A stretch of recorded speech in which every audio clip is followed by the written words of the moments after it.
नमस्कार मित्रांनो, मी आहे वेदांश आणि तुमचं मनापासून स्वागत आहे माझ्या या नवीन जगात. याचं नाव आहे वेदांश विजन. माझ्या या युट्यूब प्रवासाची सुरुवात करताना मला एक खूप स्पेशल व्हिडिओ तुमच्यावर शेअर करायचा. संत ज्ञानेश्वर माऊली ज्यांनी पूर्ण जगाला प्रेम, शांती आणि पसायदान म्हणजे विश्वकल्याणाची प्रार्थना दिली. मित्रांनो, मी स्वतःला खूप भाग्यवान समजतो की मी संत ज्ञानेश्वर माऊलींच्या पावनभूमीजवळ राहतो.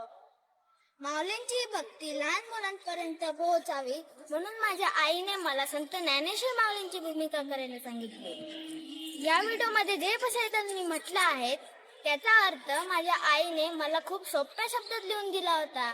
मित्रांनो, जेव्हा मी माऊलींचा वेश परिधान करून रंगमंचावर पसायदान म्हटले तेव्हा मला स्वतःमध्ये एक वेगळीच ऊर्जा जाणवली. पसायदान म्हणजे फक्त कविता नाही, तर ती पूर्ण जगाच्या कल्याणासाठी केलेली एक प्रार्थना आहे. मित्रांनो, या व्हिडिओमध्ये माझ्या आईने सुद्धा छोटीशी भूमिका केलेली आहे.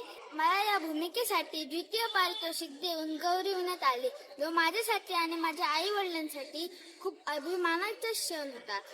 चला तर मग पुन्हा एकदा अनुभवूया तो भक्तिमय क्षण. पाहूया संत ज्ञानेश्वर माऊली पसायदान. Lights, camera, action!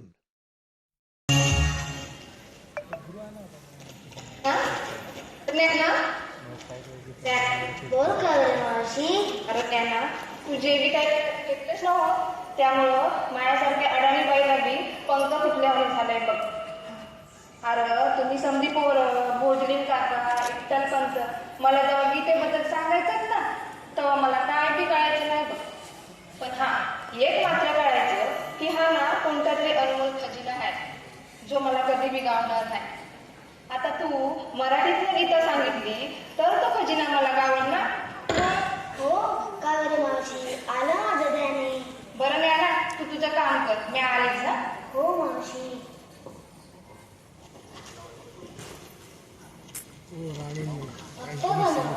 माझे गुरुबंधू श्री निवृत्तीनाथांनी मला आदेश दिला की बळावावड्या माणसांना मुक्तीचा मार्ग दाखवण्यासाठी, करावयांना ज्योत्यावर ठेवण्यासाठी शास्त्रांमध्ये लिहिलेल्या भगवद्गीतेला सोप्या भाषेत सांग, जेणेकरून सर्वसामान्य लोकांना याचा फायदा होईल. म्हणून गुरु निवृत्तीनाथांच्या आज्ञेनुसार ही भावगीता सांगायला घेतली. या भावगीतेच्या 18व्या अध्यायात मी ईश्वराकडे प्रसाद रूपीला म्हणजेच पसायदान मागत आहे.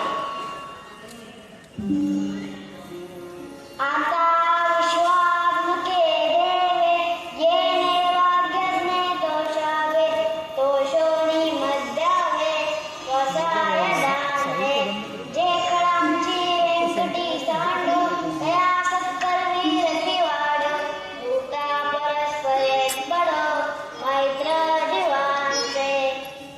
म्हणजे हे परमेश्वरा, वाईट लोकांचा दुष्टपणा सांगून जाऊ त्यांनी चांगला मार्ग लागावे आणि सर्व माणसांमध्ये मैत्रीचे भावबंधन निर्माण व्हावे.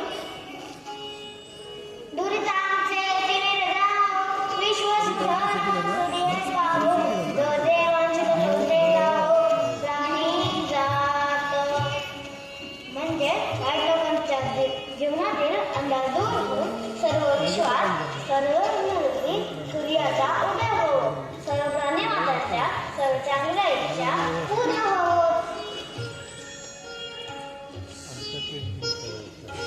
वर्षात सकळ मंगळी ईश्वर निष्ठांची मानली आहे, अनवरत भूमंडळी वेडतू तया भूमा. म्हणजे सर्व विश्वनिष्ठ संतांनी तिथल्या भूमीवर मंगळवाद्य निर्माण करण्यासाठी यावे व त्यांनी सर्व प्राणी मातांना भेट द्यावी. चला कल्परूंचे आरव, चेतना चिंतामणीचे गाव, बोलतोजे अन्नवर विभूषाचे. असे संत म्हणजे कल्परूंचे होते, चिंतनारूपी वातावरण देणारे रत्न आहे आणि त्यांचे बोले अमृतवाणी आहे. चंद्रमेंद्र अवांछन मार्कंडाचे तापहीन, जे सर्वाई सदा सज्जन सोयरे हो तू. असं ग्रंथ म्हणजे कोणते डाग नसलेले चंद्र आहे, ताप नसलेले सूर्य आहे व ते सर्वसज्जनाचे मित्र आहेत. वेळ टायमिंगच नाही त्याला. किंबहुना सर्व सुखी पूर्ण होऊनी तिही लोकी भजिजो आदि पुरुखी अखंडित. म्हणजे या बुद्धिजन लोकांनी सर्वतोपरी सुखी होऊन परमेश्वराची अखंडित सेवा करत राहावी. आणि ग्रंथोपजीवीये विशेषी लोक इये दृष्टांदुष्ट विजय होवावे जी. आणि या ग्रंथाला जीवन मानून सर्वदृष्ट व्यक्तीवर विजय मिळवून सुखी व्हावे. देत मने श्री विश्वेश्वराव हावळीन जाण बसावो येणेवर ज्ञान देवो सुखिया झाला सुखिया झाला सुखिया झाला.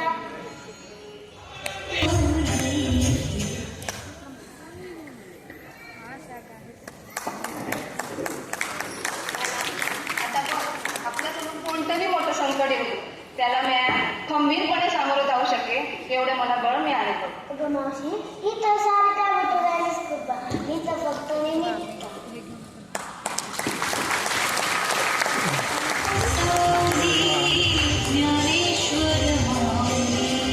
तर मग मित्रांनो, कसा वाटला तुम्हाला परफॉर्मन्स? मला कमेंट करून नक्की सांगा हा. मित्रांनो, वेदांश विजन मध्ये ही तर फक्त सुरुवात आहे. माऊलींच्या या रूपानंतर लवकरच मी माझी इतरही काही रूप घेऊन येणार आहेत. आणि एवढंच नाही तर माझ्या बालपणीचे क्यूट्स व्हिडिओज आणि मजेशीर व्लॉग सुद्धा तुम्हाला इथे पाहायला मिळतील. त्यामुळे हा सगळा प्रवास अनुभवण्यासाठी माझ्या चॅनलला नक्की सबस्क्राईब करा आणि व्हिडिओ आवडल्यास व्हिडिओला लाईक आणि शेअर करायला विसरू नका. भेटूया पुन्हा एकदा एका नवीन रूपात आणि एका नवीन व्हिडिओ मध्ये. तोपर्यंत माऊली रामकृष्ण हरी.